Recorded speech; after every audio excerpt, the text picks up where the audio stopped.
recording. Well, Here we go. Recording in progress. You know what that means, Michael? it means we're live. That means we're here and almost on time. 4 minutes late. Sorry, folks, but I was having a technical difficulty. Above me in my picture, the way I see it, Vinny's above me. He may be next to me in your picture, but that's New York Vinny, and he's in Seattle, Washington. Good Fractious Friday to you, Vin. Good Fractious Friday to you, Michael Knight, over there in beautiful Los Angeles, California, Pasadena to be specific. If you're roaming around the streets down there, pass by the house and say hi to. Don't knock on a door or anything, please. Not till after 11. Yeah, not till after 11. But at the very least, honk as you go by. How are you, Mikey? How's life in Southern Cali? It's going to be a beautiful another sunny day, just like we scheduled. We have them all scheduled that way. It looks like Khalil Mack from the Chicago Bears is coming to Los Angeles to play for the Chargers. Well, they need something. Well, they got a pretty good quarterback. They got one of the Bosa brothers, Joey Bosa. So it's going to be quite a pass rush with Khalil Mack on one side and Joey Bosa on the other. For instance, you don't want to be Russell Wilson. Right. Yeah, well, yeah. The Bosa brothers, weren't they in the French Connection? Oh no, that was the Boca brothers. That was the Columbus, Ohio connection. They were in the movie. The Boca brothers. That a movie that certainly doesn't get the credit in mob movies the way it should. But certainly gets the credit as a great movie. I mean, Sal Boca was the candy store guy with the cute wife who kind of was the go-between between what was it, Joel Weisberg and the Frog. Oh yes. And his brother was one of the sanitation guys on the island at the end, where they take the car. I drove the tow truck that was in the French Connection. Oh. Yeah.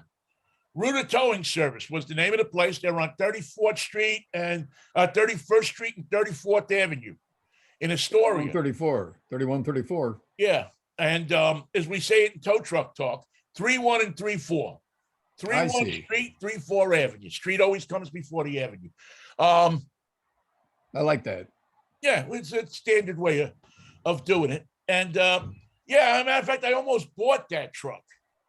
Because that was a 71 Ford, actually, I think. And when I opened up my tow service, I was talking to the guy that owned Ruta, and I wanted to buy that truck. I just thought it would be cool to drive the truck, to actually own the truck. I had worked there part-time a couple of times, and had driven the actual truck. I said, it would be cool to own this truck. Imagine what that truck would be worth today. So when you had to hook up your first car and tow it away, did you do it correctly, or did you just sort of drag it down the street? I lost a few before I got it right. It's harder than it looks, isn't it? Oh, I'll tell you a great story. We used to chase after accidents. So one rainy, just absolutely piss raining night. And it wasn't even night, it was early in the morning. I'm going over the 59th Street Bridge, which is, that picture that I show you all the time. That's behind me. That's the 59th Street Bridge. So I'm going over the 59th Street Bridge in my truck, and there's a car with the nose wiped out, sitting in the rain, no lights on the bridge, which, by the way, is a metal decked bridge. So cars are sliding all over the place. Not good. That's ugly. So I said to the guy, listen, let me hook you up. I'll get you out of here. So he's half drunk. He's cockeyed. I put him in the truck. The truck smells like alcohol. I get out. I'm moving fast, man. I take one chain, wrap it around the front member, hook it up to the hook, and boom. I said, well, I'll rehook it when I get down to the end of the 59th Street Bridge. Now, if you know the 59th Street Bridge, it comes down onto 2nd Avenue. The tram station is there. This is how long ago it was. The tram station wasn't open yet. Oh.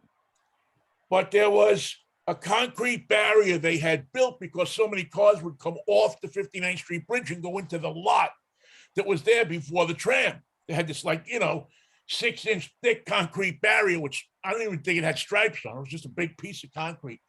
So I get the guy in the car. He's in. I hook the car up. I jump in. I'm soaking wet, man. And I said, all right, let's go. And boom, I dump the clutch and I start to take off down the downgrade of the 59th Street Bridge. This guy was at the top. All of a sudden, I hear bang in the back. And I said, that can't be good. And I look around, and because I hooked the car up with the wheels turned, which is a rookie mistake, his car is starting to pass the tow truck, which in any circumstance is not good. Thank God it's, 3:00 in the morning. There's hardly any. It might even been a Sunday night when there's no traffic. Right. So now I got my truck and I'm moving in front with the tow bar to try to slow it down, to try to at least get it to where I can slow it down. And every time I do that, because the car was hit on one side, the car moves to another side. And it's going like this. I'm going, holy, schmeggies, man, this is not going to be good. Finally, I get it where I get the car slowed down. The car is going slow. It's half in back of me, and the car comes down. And as I make the turn, there's no other way you can do this. I got to make the turn and get out of the way. The car slips off and hits the concrete barrier. The guy in the car is just, hey, where are we going? So, of course, I pulled around, hooked the car up right correctly. The chain had broken, and actually broken when I pulled, when I dumped the clutch to get out of there. The chain just boom, proving that every chain has a weak link. And then I brought the guy back to the shop. We fixed his car. He had a story to tell. I had a story to tell, and it was all good. And that's and where do you get a new chain like that when you need one? Oh, you get this. Well, there's a towing supply places, but it's a 3/4 standard kind of chain. The only thing you have to do is you have to weld it. You have to open up a link and weld it because you had the J hook at the time. That's what they used to pick up cars. Nowadays they just have a power thing that goes there. We had this thing called a bed crane, which for chasing would fold into the back of the bed of the truck. So you wouldn't even be able to see it if you were just driving along the street. You wouldn't even know. Matter of fact, if I showed you a picture of my old tow truck, you wouldn't have even known it was a tow truck. It looks like a regular pickup truck. And New York's the only city that does it that way. Everybody else has big, huge Oh, no, they trucks. do it in Pittsburgh. They do it in Chicago. I think they do it in Philly. Matter of fact, there was even but it's more exciting in New York than anywhere else because we used to chase in Manhattan. And it was, we chased in Manhattan. We had police radios. We knew the hookers. It was, for 5 years of my life, it was the most incredible thing. One day I will write a movie about this because it's just so, it was just nuts. We were cowboys. We owned the city. We knew everything that was going on. Every time there was a murder, every time there was, something that you wanted to know about going on. And we used to park. There used to be places we used to park. We used to park on Broadway and wait sometimes. We cruise around the city, but a lot of times we just park. And like Broadway in Houston, where what was it, Infinity Disco was? That the disco that had the 2 crazy sex rooms. We parked outside the Mud Club. We parked outside CBGB's. We'd hang out across the street and watch people coming out of CBGB's. Sunday night, you'd get out of Max's, Kansas City. There'd be 7, 8, 10 tow trucks parked outside. We'd all be inside. We'd have a police radio on the bar so that we could listen to the calls. And when you say chasing, you really had to chase. I mean, there was no, you didn't take First a number. one to the accident gets the job. Yeah. So, if you heard that call, you had to get there. And you knew that there was, 4 or 5 other guys trying to get there, or women. Actually, there were women tow truck drivers. And you went there, and because the money was so good, because you used to work on commission for each car. Some people work salary and commission, but a lot of people work commission on each car. 10 or 15% of the repair bill. Ooh. So if you had a repair bill at the time that was, let's say, $2,500 for a collision, well, that was $250. If you could grab, 2 or 3 of those a week, you were making some pretty decent money at the time. Now, you were working a lot. You were working 12 hours a day because the shifts were 7 to 7. But it was, it wasn't like work. It was, it was, I don't know, it was just like hanging out, except that everybody had, not everybody, there was a couple of different frequencies, but many of the tow companies were on the same frequencies. So we could all talk to each other by radio, and not CB, but like nice, clear FM bands. Yeah. Communication. So you could hang out, you could talk to each other. You got to know the street people, because you, in essence, were really one of them, except you had a tow truck. We used to, there was a thing that we used to do. We used to give people, if they would call us up and tell us where an accident was, and we got the job, you'd pay them $25 or $50. And we used to go down to Bowery and hand the bums that were in, the alcoholics that were in the middle of the Bowery there. We used to give them cards with a dime taped to the back of it, and tell them, if you see an accident down here, call us. You could make $25. And you couldn't have an accident on the Bowery without us knowing about it. And the Bowery, is it still called the Bowery? Now that, yeah, it's still called the Bowery. I mean, that's the official actual street name, the Bowery. And what is a Bowery when you think about it? What is a Bowery? It's an article of construction? Oh, no, it's a street. It's the lower continuation of 3rd Avenue from I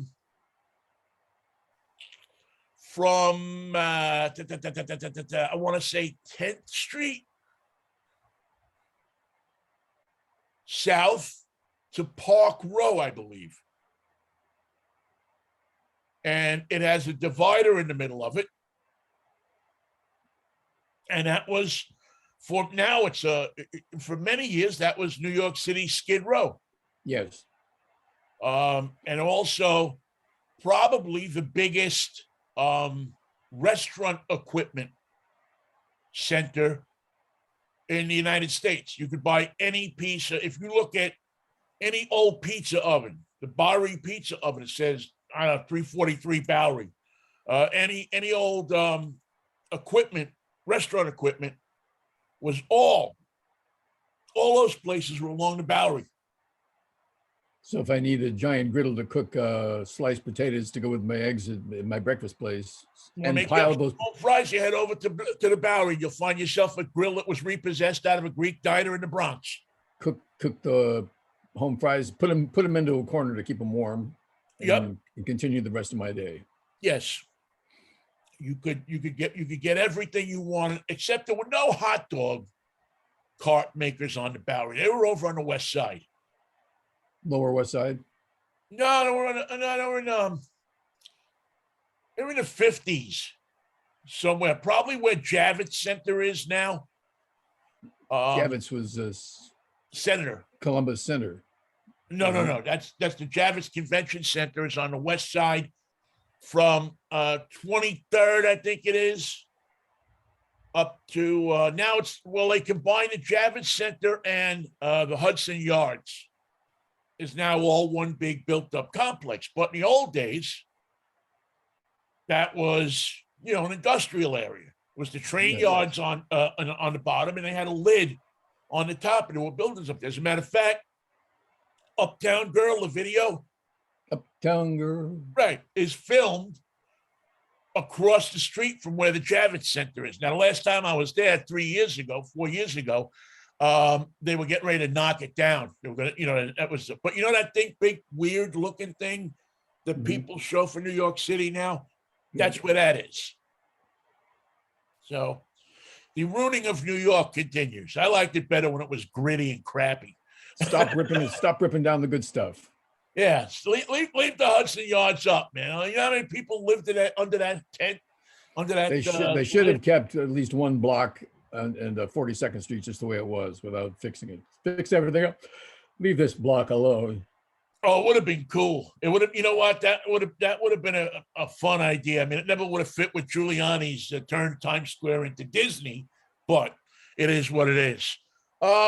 Mikey, not every idea that Giuliani had was a winner, No, not every idea, and certainly not anyone he's had now. Let's start out with baseball. Looks like we're going to play some baseball. Well, we're going to play a game. I contend that it's no baseball. longer baseball. What do you call it? I don't know. I'm not sure yet. But the extinguishing of the designated hitter. I mean, I should say it the other way around. Sorry. The placement of the designated hitter into the National League takes a bit out of the game. Matter of fact, more than a bit out of the game for me. Well, did the American League enjoy so much having the pitcher sit, having a designated hitter bat? Did they enjoy so much better games? Did they enjoy batting averages and production that was so much far and away better than the National League? Did they enjoy having a guy on the roster that couldn't do anything else? I mean, no offense to Edgar Martinez, but I know he's in the Hall of Fame, and he should be, because he does something at a position that's a valid position. The American League has the designated hitter, and he should be in the Hall of Fame. He was the best, if not, I mean, the damn award is named after him. But I grew up with baseball where everybody had to be able to do just about everything, even come in and pitch if you had to, swing at the bat if you weren't, if you, I mean, it was where the word sacrifice became popular. Pitchers would get up there and they'd sacrifice. They'd drop a bunt.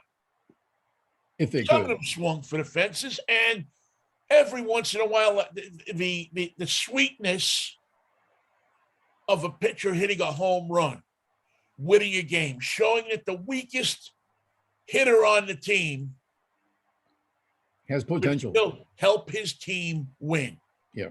You see, that's the thing for me, Michael. It's being taken out of baseball with instant replay, with the designated hitter.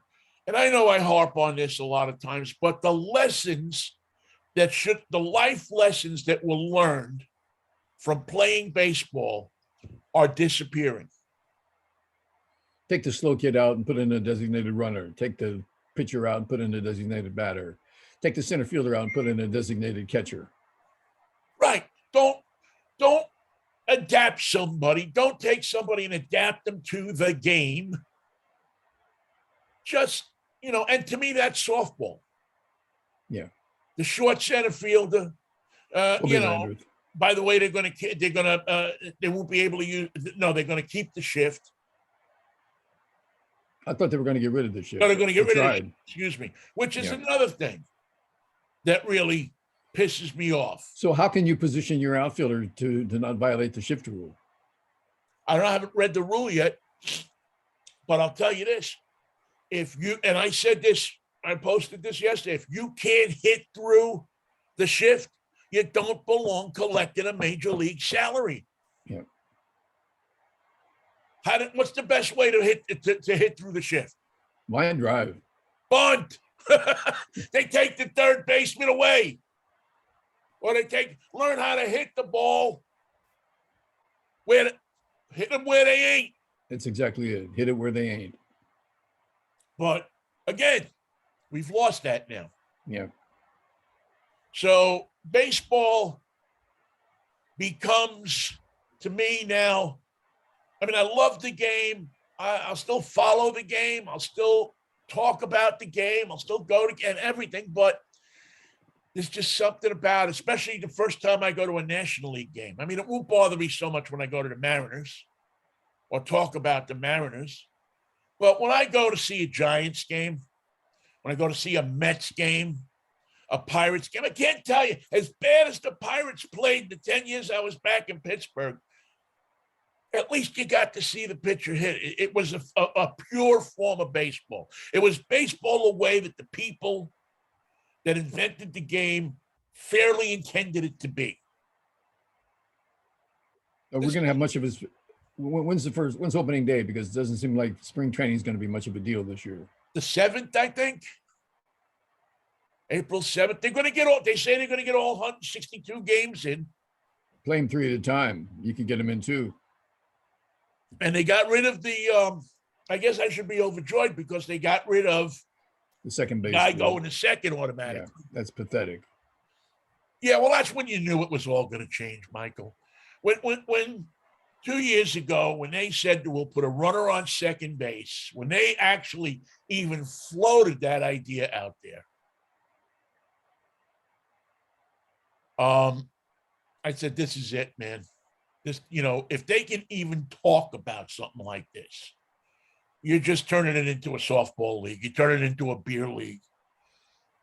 Well, the next rule will be that all the outfielders will have a ball in their back pocket. When you hit the ball to the outfield, they don't have to catch it. They can just use the ball in their pocket and throw that in. Yeah. That ball's in play. Yeah. And again, I mean, it just takes it eradicates the baseball that I knew and I loved, the things that made me fall in love with the game. Now, if I was 6 years old today and my father took me to a ball game, and bought me a Coke and a hot dog and sat there and told me about the all-time greats, although I probably know about them already because I just have my phone and I'd be looking at the phone, maybe it'd be different. Maybe I wouldn't care as much. And I like change. Hell, man, I'm telling people to go out and buy electric cars. Sure. But there's some things that you don't want to see change. And I was okay with it being one league having a designated hitter, one league not. I was, as long as I could know that I could go somewhere and see true baseball. And Rob Manfred saying after a 99-day lockout that his first bit of business was to honor the player and to do something wonderful for the players of baseball. And what's that going to be? He's going to resign. Yeah, hopefully. No, you know what? If that was what he did that was so wonderful for baseball was institute a 99-day lockout. That's what it was. If baseball wanted to do something, somebody came, this is not my original idea. Somebody came up with this online, and I 100% agree with it. If baseball wants to do something, take some of your money, take all of this money that you guys have, and go down to Kansas City and permanently endow the National Negro Baseball Leagues Museum, and make that as much of a destination as Cooperstown. So at least some people, if they so desire, will have that as a piece of history of the game where they can go and learn about baseball as it was played by a group of men who were told that they weren't the same, that they couldn't play as good as white people. And what they were told was you play too well in some cases. You are a good player, but you're never going to play with us. Right, because we have an agreement. among ourselves. It's a white guy agreement. You'd be surprised who's not included. Yeah, a white guy agreement, just like they had white guy agreements in many other things in life. So that's what, if Major League Baseball wants to do something to honor people, go honor those people.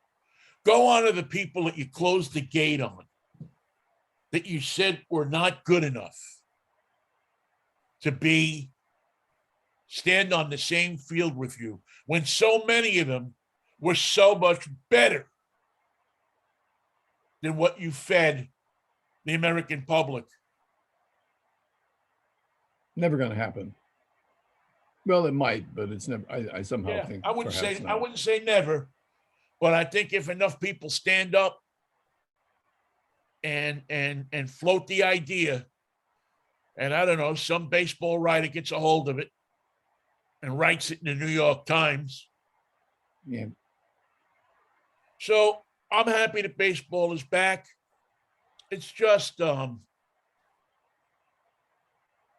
it's just, I don't know how I'm going to go to Citi Field, or as I like to call it, Debits Field. I don't know how I'm going to go there and watch the Mets play with a designated hitter, even though I have seen them play with a designated hitter at American League Park before. I always thought what they should have done is they should have made, when they did interleague play, they should have had the designated hitter in the National League Park. Yes. And the non-designated, the pitcher hit in the American League Park. It would have given people from the different leagues at least see it. But one thing that this 99-day lockout did was it screwed a lot of the players who were free agents. Carrera, Chris Bryant, a couple others do not have jobs, do not have offers. Well, Mikey, I think saying that they're screwed is not. Well, bad timing. Yeah, I mean, they're going to get jobs. I mean, if you're Chris Bryant, you're going somewhere. You just don't know where you're going until tomorrow. But, by the end of the day today, if he hasn't already, the good players that are out there. I mean, I'm surprised we haven't seen, and I haven't looked at the transactions this morning, but I would be surprised if there weren't, by the end of, let's say the end of Sunday night, if there weren't 25 to 30 free agents, solid free agent signings. And some teams have the opposite problem. I was reading about it today. The Cincinnati Reds and the Oakland A's are way over budget, and they have to dump players. If Oakland's lucky, they'll have 10 guys to field a team. Yeah, they're gonna. I mean, that's a sore spot for baseball, man. I mean, baseball got to figure out what to do there. We're dumping our team. I don't know that there's the appetite. I mean, I've been down the Bay Area a few times, Mikey. You're from the Bay Area, I don't know that Oakland has the appetite, the means, or the will to build the ballpark. No. They've been running the team on fumes based on Powerball for a long, long time, and I don't know that that it wouldn't benefit from being someplace else. Oh, I think they could go to Las Vegas and play. I think they could play. They could go to Montreal, and they'd be welcome. They have a home in Montreal. Well, you have, oddly enough, Michael, it still stands. It's still there. Jarry Park. With the sun in the right fielder's eyes. And the swimming pool. Don't forget the poo. You know who holds the record for hitting the ball into the pool? Must be Ron Fairley. He's second. Biff Jiggerman. Willie Stargell. Whoa. Pops. He owns the record for hitting the ball into the pool at Jarry Park. I think he hit 11 Did you Home see run. does he hit it in the shallow end or the deep end? I didn't look when I was there. I should have. When I went to Jerry Park, I should have looked. Yeah. And the other stadium is the Olympic Stadium is still there. The roof doesn't move anymore, but it never really moved anyway. It was. You see, we can't build cars because we need Canadian parts to do that. They can't get their pool to work because they need American parts to do that. So the whole damn thing the world is a mess. Hey, it's the world is a ghetto, pal. Oh man. So yeah, I mean, I don't know what they're going to do with. I just don't know what they're going to do with the A's. And this other idea that's floating out there, and I haven't seen anything on it. About Tampa Bay. Have you read about that? Tell me. They want to have Tampa Bay play half of their home season in Tampa and the other half in Montreal. No. Yeah. No. Yes. And that's based on what? What's Montreal going to kick in except the field? They're going to water the field. They're gonna. I guess Montreal will probably build a stadium for them. I don't know. I mean, this is the insanity.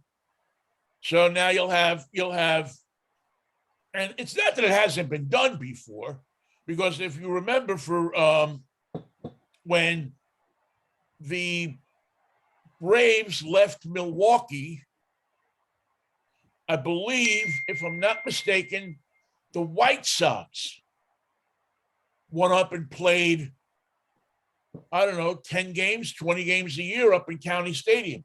Boy, I don't remember that. Yeah. But it was it was around the block. I mean, it's not a hard. It was in the neighborhood. It was a bus ride. I mean, it's what is it between Chicago and Milwaukee? 100 miles, 150 miles? Yes. So you're still in the same region. It would be like the Mariners going over and playing games in Spokane. And then when you get to Milwaukee, they say, "We thought you were sending the Cubs. Who's these guys?" What are you doing here? Wait a second. Henry Aaron left, and now we have Ron Klasinski. Guys, we don't know. Yeah, I can't remember his name now. Here's a name you should remember. His name is Madison Cawthorn. He's the representative who is confined to a wheelchair from North Carolina, who believes that Vladimir Zelensky, with two Y's, is a thug, and that the country of Ukraine is an evil place that it can only be bettered by the Russian invasion. This is a strange man who is now finding out that he has opened up his mouth in support of Donald Trump's views once too often. Well, the Republicans have never met a conspiracy theory that they don't like. No, they just think that it's evil, and he's a thug. Imagine that, a little comedian who's a thug. Well, you couple that with this whole thing, Michael, of the far right pundits, including what's his name there, Carlson Spolpaki there. Yeah. They're onto this new conspiracy theory that U.S.-based biological warfare laboratories were based in Ukraine. They just made that up, but still. And that's why Putin is going in. So it obviously justifies him to go in and start shooting up hospitals. It's Ukraine's fault, obviously. Yeah. Which is the political equivalent of the cop that says to the woman, "Well, you're wearing a short dress. You were asking for it." Yep. You went outside. You were asking for it. Yeah, you were asking for it. So that's the. I guess there was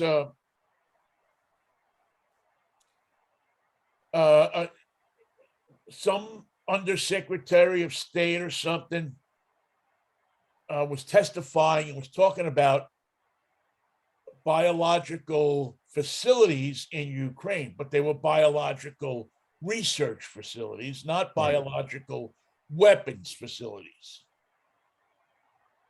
But it's pretty hard. It's pretty hard for a Republican to tell those apart.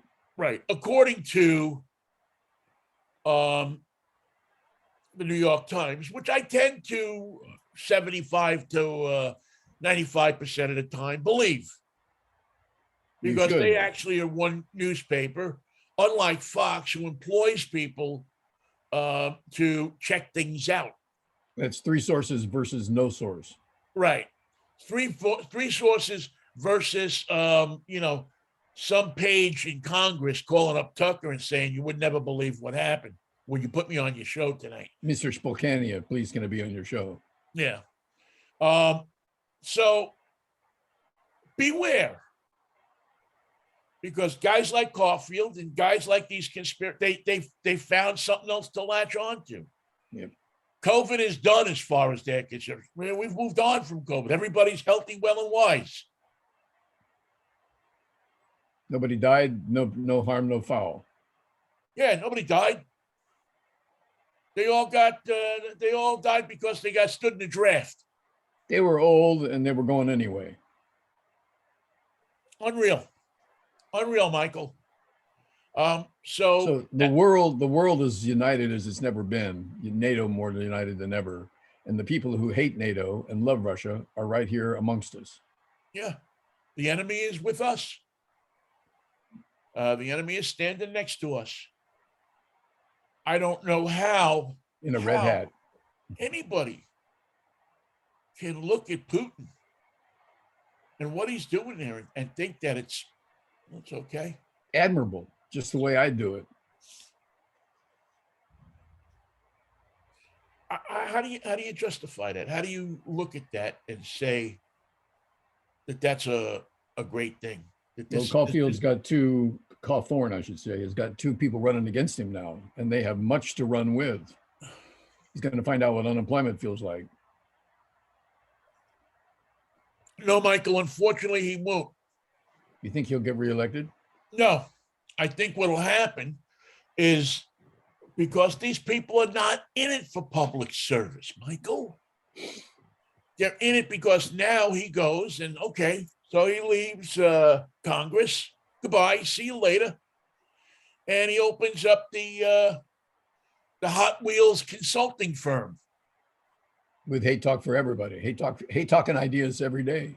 Right. And he gets the Koch brothers there, or somebody, one of these conservative money bags, the same people that pump money into Donald Trump, to open him up an institute. Now he's the former congressman and he knows the ins and outs. So he lobbies and he makes more money and spreads more hate and does more, has time to do more speaking engagements and more interviews. And interesting podcasts. And podcasts, he can do what he wants. And then in 3 years, he says, you know what? Maybe America needs its second president in a wheelchair. I'm the guy. I can tell a thug from a statesman. And I'm a lot more polished than the late Donald Trump. You're going to like me. You'll love me. I grow on you. It's not immediate, but you'll love me. I'm the right wing Barack Obama. He does want a job. Everything you want. We'll build a wall higher than they've ever seen before. You notice that? I was thinking this the other day. I don't know why. How come Zelensky just doesn't start building a wall?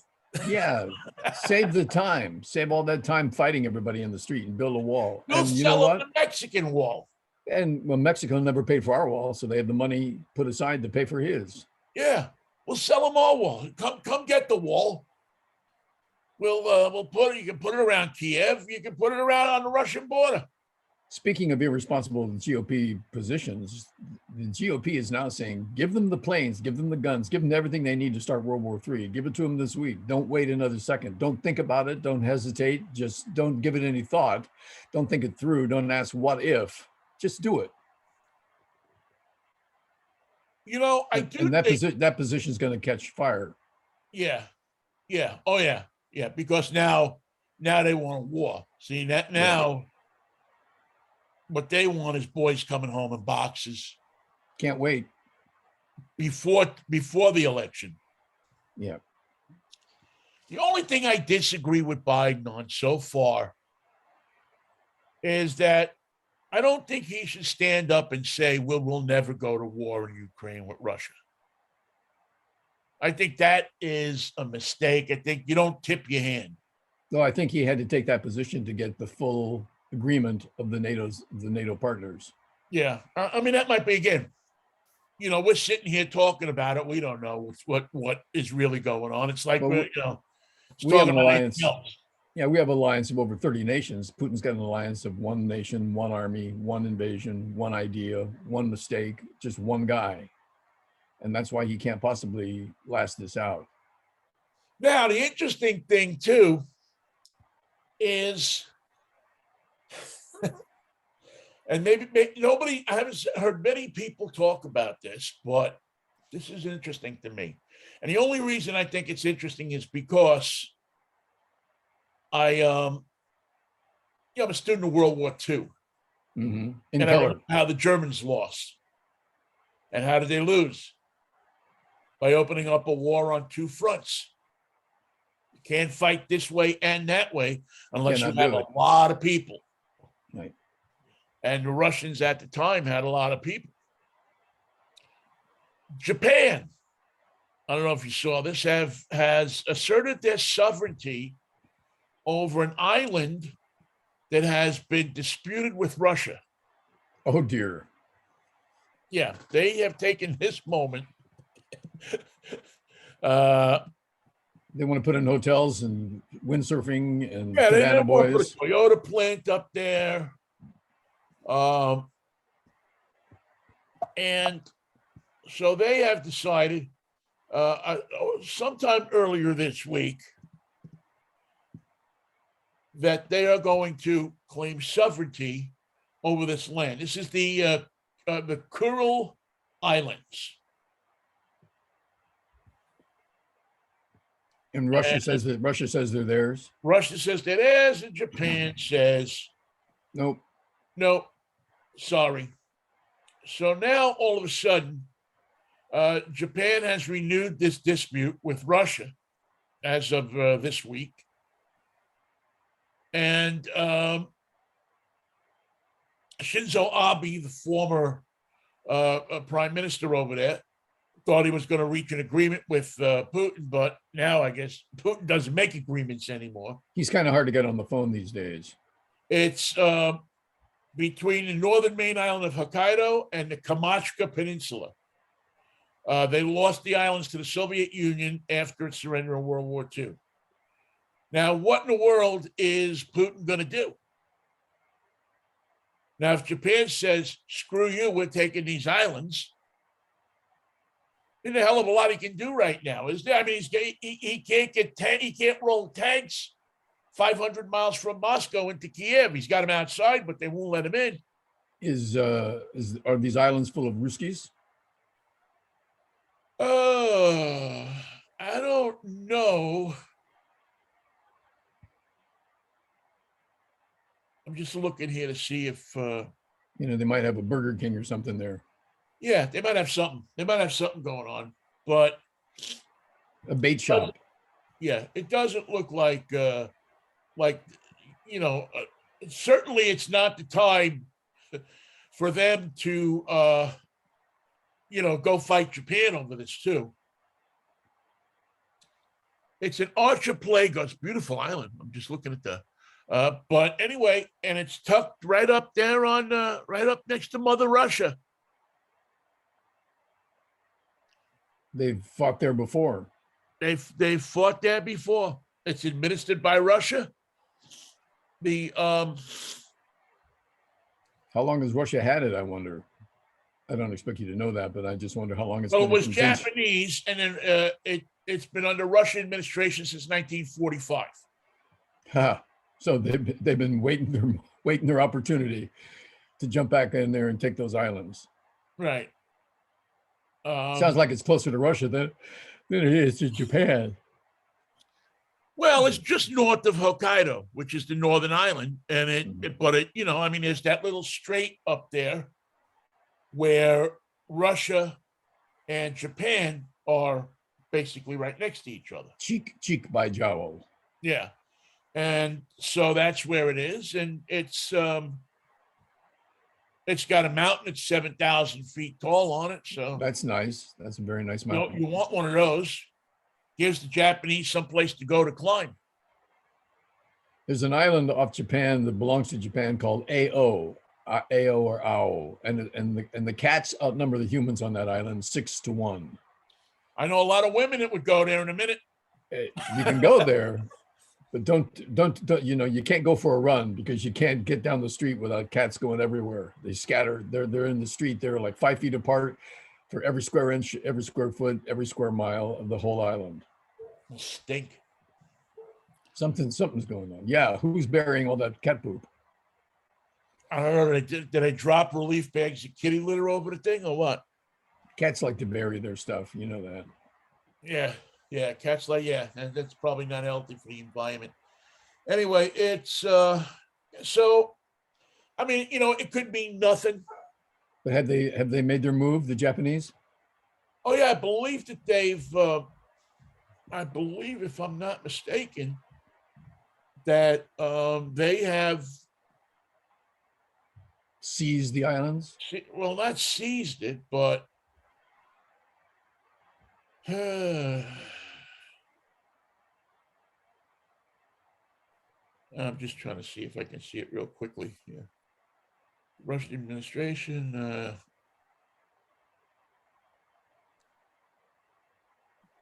I don't think the Russians are in a position right now to fight two wars on two fronts, or even launch a boat with a bunch of sailors on it to go over there and take the islands back, because everything they do just seems to be stymied. They can't do their supplies. They can't feed the troops.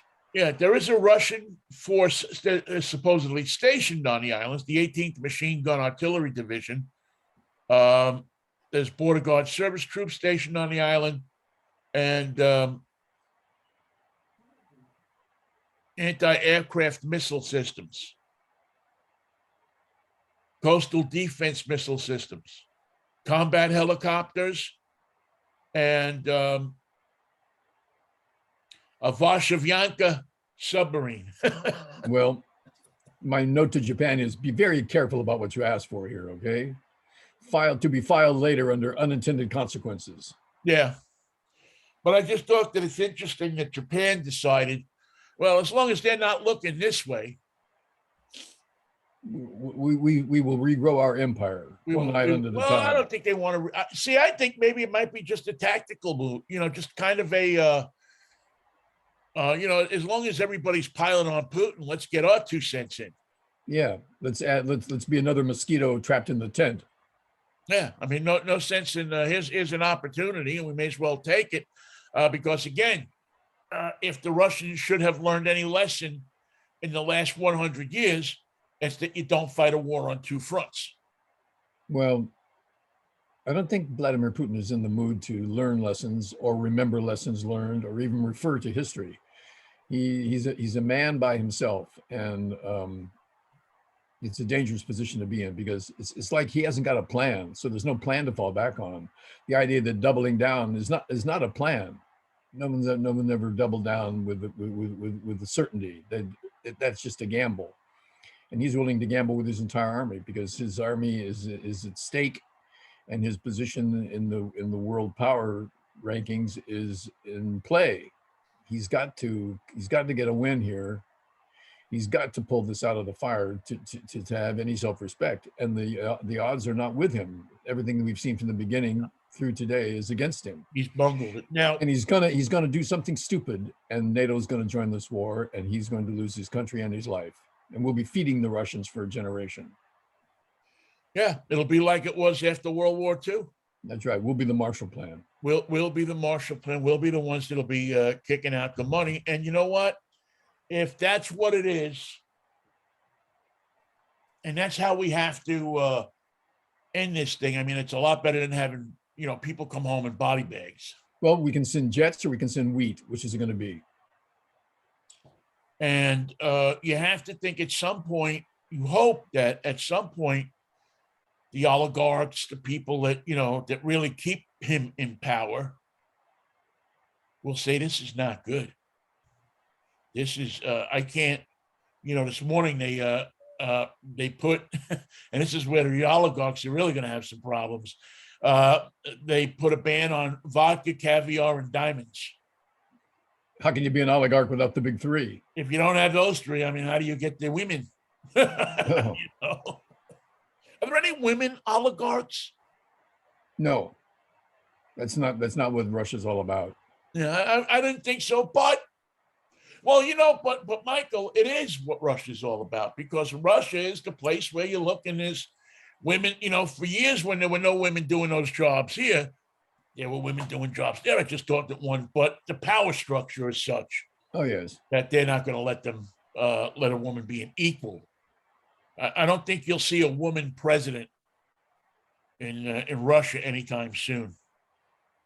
Especially now that if you are a woman and protesting the war, you get 6 cops kicking you down the street. Yeah, that's a lovely scene. But you know what? It's better than them spraying you with killer chemicals, which is the thing that again people are worried about now. Is that two things.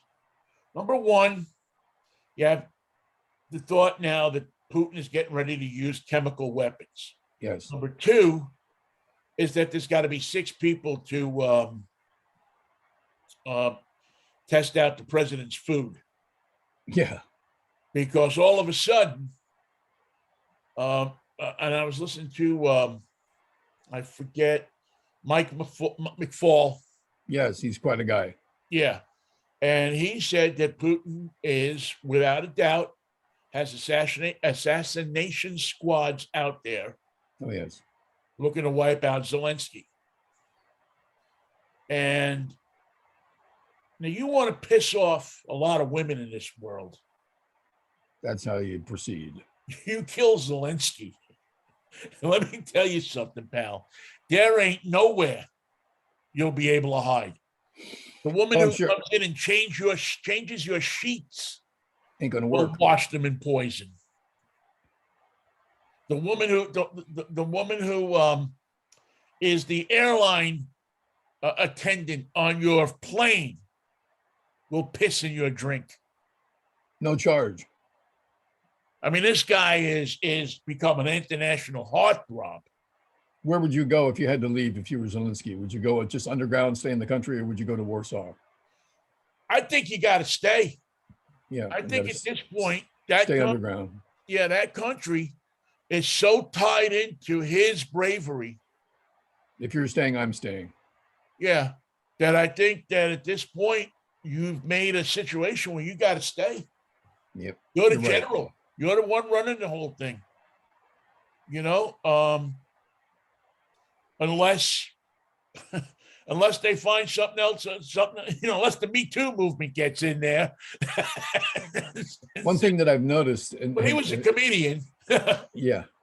One thing I've noticed is that with all the 7,000 Stingers and small missiles that the United States has gotten in recent time, are you seeing Russian jets flying anywhere over Ukraine? They don't have them in the air because they know that the Stingers are out there everywhere you go. If you take off in a jet and fly around the neighborhood looking for reconnaissance, they'll blow you right out of the sky.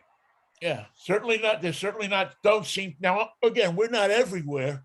No, but we can't see everywhere. But certainly, they have lessened the number of planes. Now, I don't know where the other attacks are coming from. Tanks and missiles, and they're firing stuff off from the Russian Navy, I guess, off the coast, which is usually where the Russian Navy is going to be. But not always. Not always, as you know. What is this? His great land shark. We stop in bay, drive up street. Come, Ruski fish. Come. How did it get there? Drunk captain. Oh man. So Yeah, I mean, in effect, if you send enough missiles in there, you've created a no. You don't have to have a jet to have a no-fly zone. That's right. You're right. All you got to do is every man, woman, and child have a freaking Stinger missile on their shoulder. Let's go across town. We'll take the helicopter. No, let's not take the helicopter. Let's walk. Yeah. Now we can't do that either. We should take a Jeep, anything, but we're not taking that helicopter. Wow. Oh, Michael. Well, this is day 6. This is day 16. Nothing has gone right for the Ruskies yet. The terrible things are going to happen, but I think that nothing will go right for the Ruskies no matter what. Everything is aligned against them. I think you're right. I mean, like I said, the only thing I start to worry about, Michael, is that this clown does something, and I mean by Putin. It's something that we can't let go. Something that you can't let go. Something like chemical weapons. Something that it forces us to engage him. And then they've got a plan. I don't know what the plan is. They've got a plan. They're not going to tell us what the plan is. And listen, the same people that were sitting at the desk for Trump or for the, for military are pretty much the same people who are still sitting there, if I'm not mistaken. Joint Chiefs are similar. Yeah. Secretary of Defense is different. Secretary Billy is still there, but the Secretary of Defense, the Joint Chiefs, the people that are going to go to Biden and say, you need this. We got to do this.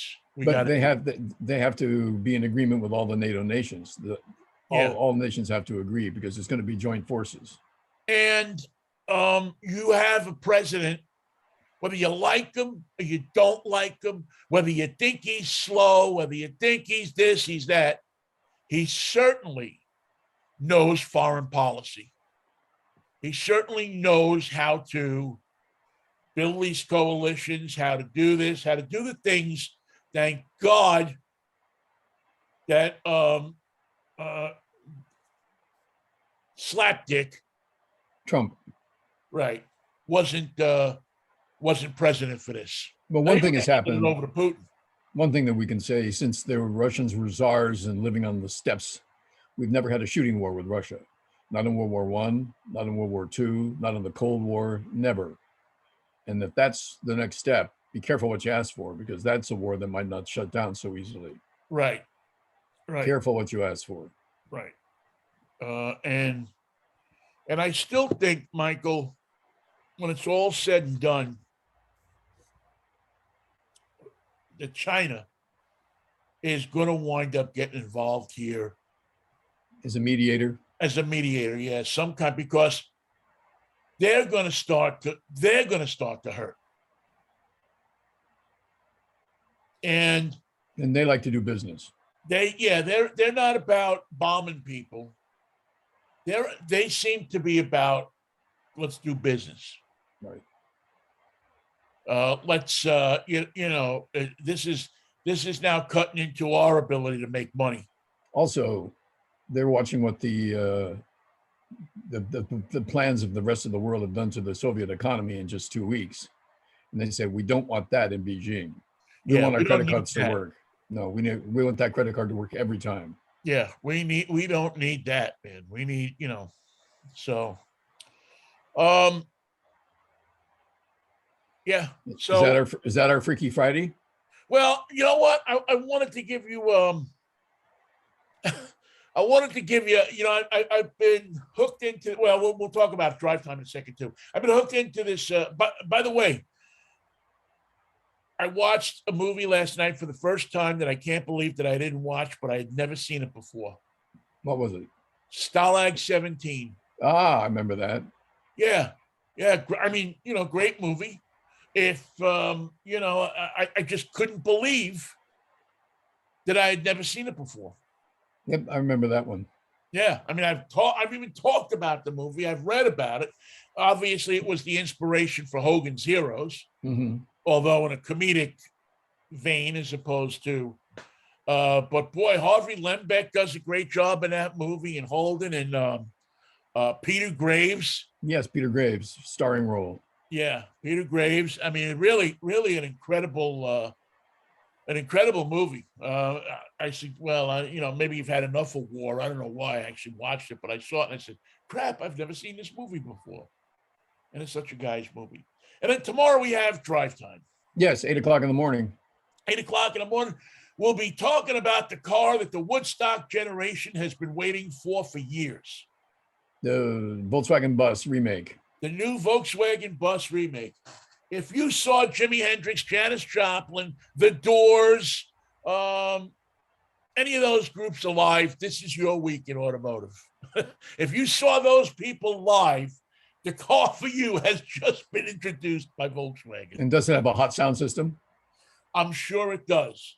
A Blaupunkt? Well, no, they actually Volkswagen uses Fender sound systems. Fender as in sound system. Now, I don't know who makes Fender these days. Fender makes Fender. They're wholly owned again. But they make the sound systems that are in the Volkswagen. Now, I don't know if they'll go to a Harman Kardon or something like that for those fans. But yeah, they got to have, and they're going to have they're all electric. And they're going to have wild colors. And they're going to look so much like the old ones. They even have a panel truck version. They're fun to drive. Got a little pickup truck version, like the old Transporter.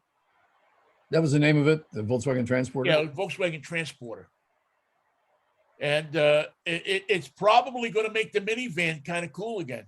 Oh yeah, they're fun to drive. Yeah, well. I don't know if they're fun to drive, Mikey. I mean, there's a little something about being up over the like a bus wheel.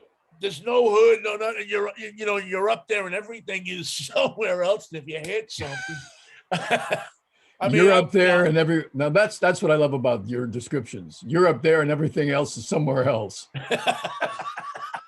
You're the hood ornament in that car. Where is everything? It's somewhere else. You are the business. You're the business. Part of us. So that's a great car. If you go on my Facebook page, you'll be able to see a picture of it, a couple of pictures of it. I think it's gorgeous. Did they give it a special name? Yeah, the ID Buzz. The ID Buzz. Yeah, the ID Buzz. ID is their designation for electric vehicles. Their SUV that's out right now is the ID4.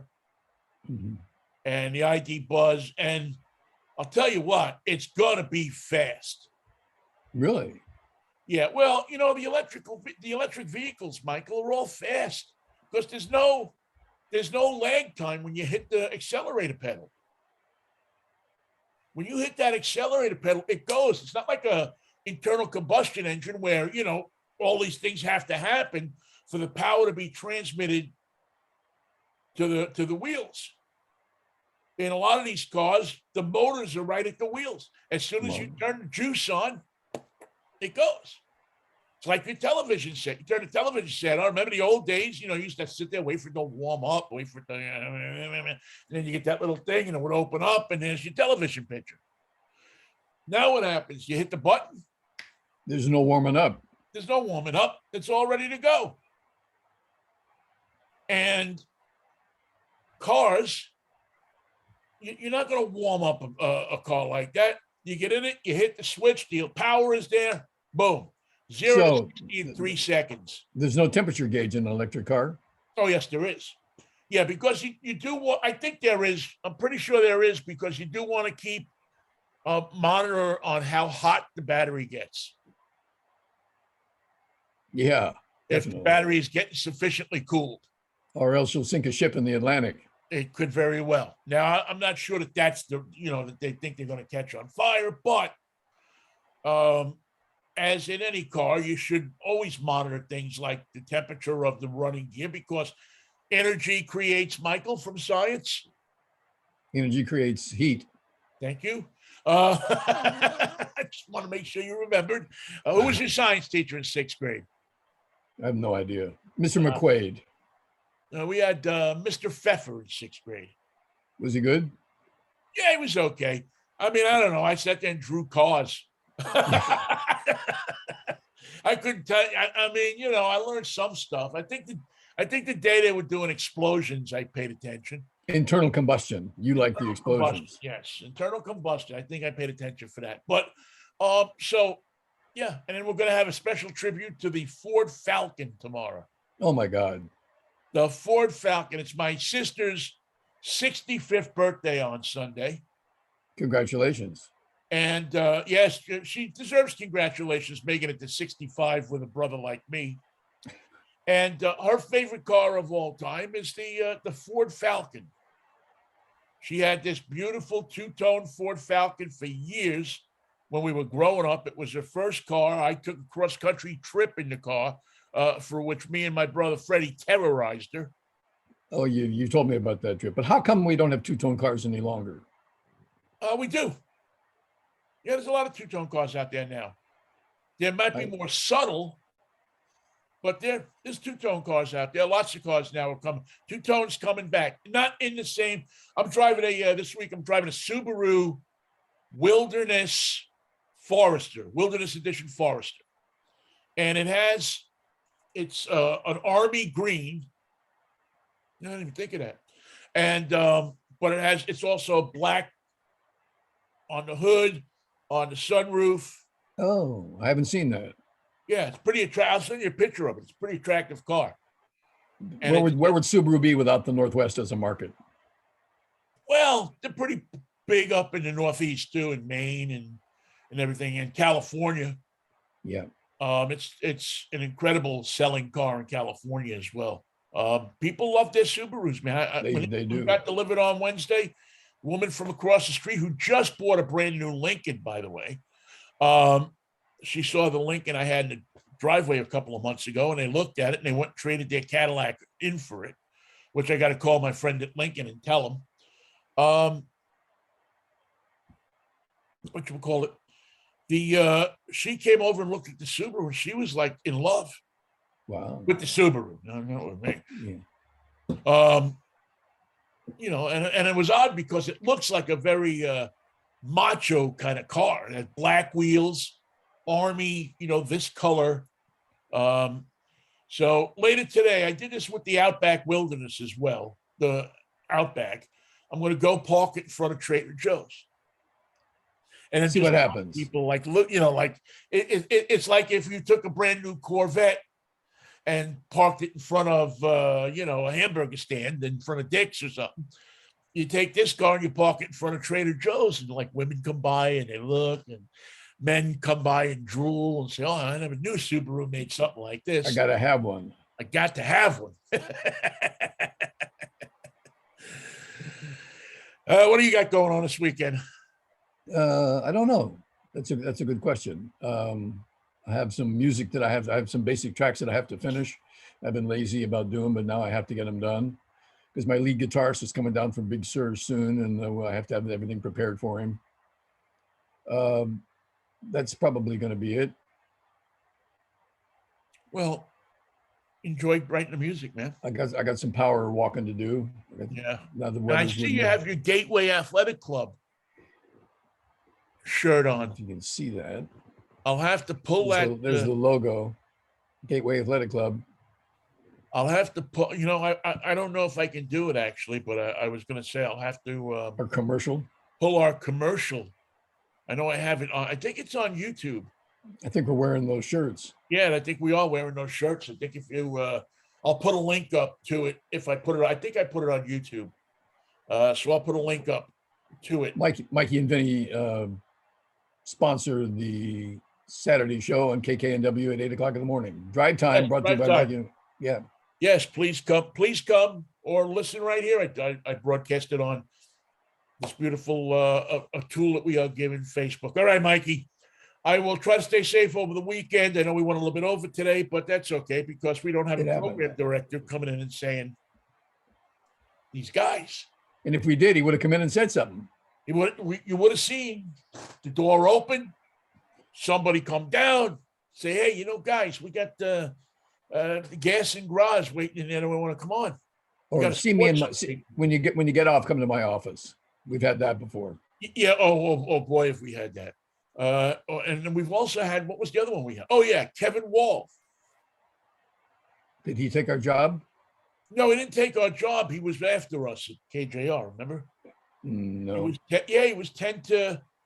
He was 10 to. First, he was, I think, evenings. Then he was 10 to 2 for a year. Then they moved. I think they moved gas. I forget how it all went. I'll have to think about it. If I start to think about it, we'll be here till 11:30. So take care of yourself, and I will see you Monday morning at 10 o'clock, 10:10. If the Lord's willing, the creek don't rise. Maybe we'll have some good news, but don't hold your breath. Well, I think today was good news. Oh yes, no, we have baseball. That's good news. Yeah, that thing that they're now calling baseball is back. I'm not going to let go of this one, Michael. I'm sorry, man. I will stand spent with 10 you. years with Bob Walk, who's the former pitcher for the Giants, who's part of the broadcast team in Pittsburgh, and his buzz phrase was "ban the DH." There you go. My kind of guy. That's my man right there, Bob Walk. All right, man. Peace, love, Manischewitz, baby. What a wine. Have a peaceful weekend. Peace, brother.